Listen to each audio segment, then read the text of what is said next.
Hello మిత్రమా, welcome back to Vijaya Tagore universe. నేను మీ విజయ ఠాగూర్. ఇంట్రో ఎపిసోడ్కి మీరు ఇచ్చిన రెస్పాన్స్ చూసి మంచి కిక్ వచ్చింది. ఆడియన్స్కి మంచి కంటెంట్ ఇవ్వాలి ఎలాగైనా అనుకుంటున్నప్పుడు మన ఉలగనాయకన్ కమల్ హాసన్ డైలాగ్ గుర్తొచ్చింది. ఇలాంటి సందర్భాల్లో వీరులందరూ తరచుగా చెప్పే మాట ఏంటో తెలుసా? పద చూసుకుందాం అంతే. ఇంకా లేట్ చేయకుండా ఫస్ట్ ఎపిసోడ్లో ఏం చెప్దామని ఆలోచిస్తుంటే అప్పుడు ఆలోచన వచ్చింది. ప్రేమ.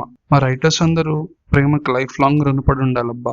యాక్షన్ జోనర్ కొత్తగా స్టోరీస్ రాయాలంటే ఓ 10-20 రాయొచ్చు.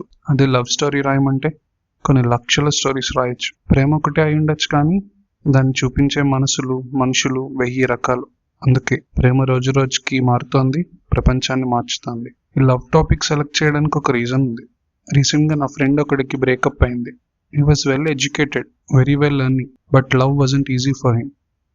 హీ వాజ్ టెల్లింగ్ అమ్మాయి ప్లాన్ చేసి ప్రాపర్గా ఎగ్జిక్యూట్ చేసి బ్రేకప్ చేసుకుంది అని. He still suffering. అలాగే ఎంతో మంది అమ్మాయిలు కూడా బాయ్ ఫ్రెండ్ బ్రేకప్ చెప్పారని సఫర్ అవుతూనే ఉన్నారు. ఇంకొంతమంది పాస్ట్ నుండి ఆ ఎమోషనల్ బ్యాగేజ్ మోస్తూ ఇంకా సఫర్ అవుతూనే ఉన్నారు.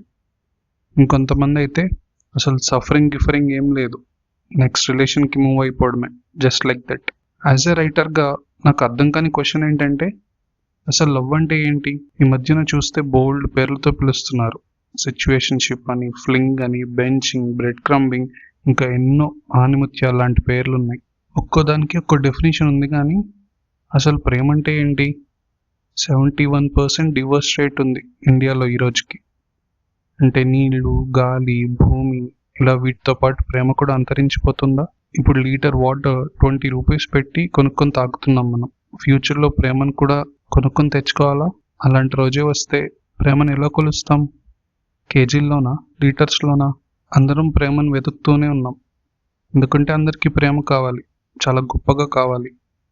99 మార్క్స్ వచ్చినా కూడా ఆ ఒక్క మార్క్ కోసం గింజుకుంటూనే ఉంటాం. అలా ఎంత ప్రేమ దొరికినా ఇంకా ఇంకా కావాలనిపిస్తుంది.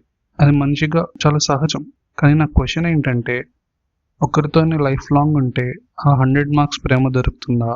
లేక ఒక్కో సబ్జెక్ట్ లాగా 3-4 లవ్ స్టోరీస్ పెట్టుకొని మనిషిని మార్చుకుంటూ వెళ్తే దొరుకుతుందా?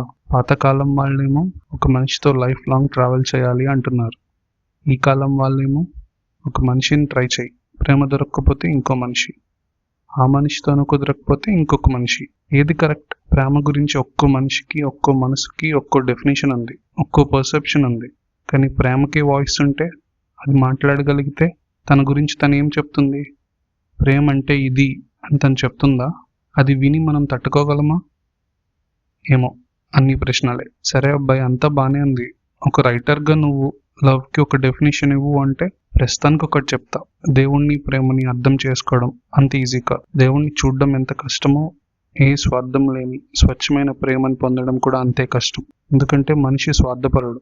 చివరిగా బ్రేకప్ అయిందని ప్రాణాలు తీసుకునేంత గొప్ప ప్రేమ నీకెవ్వరివ్వడం లేదు, నువ్వెవరికి ఇవ్వడం లేదు.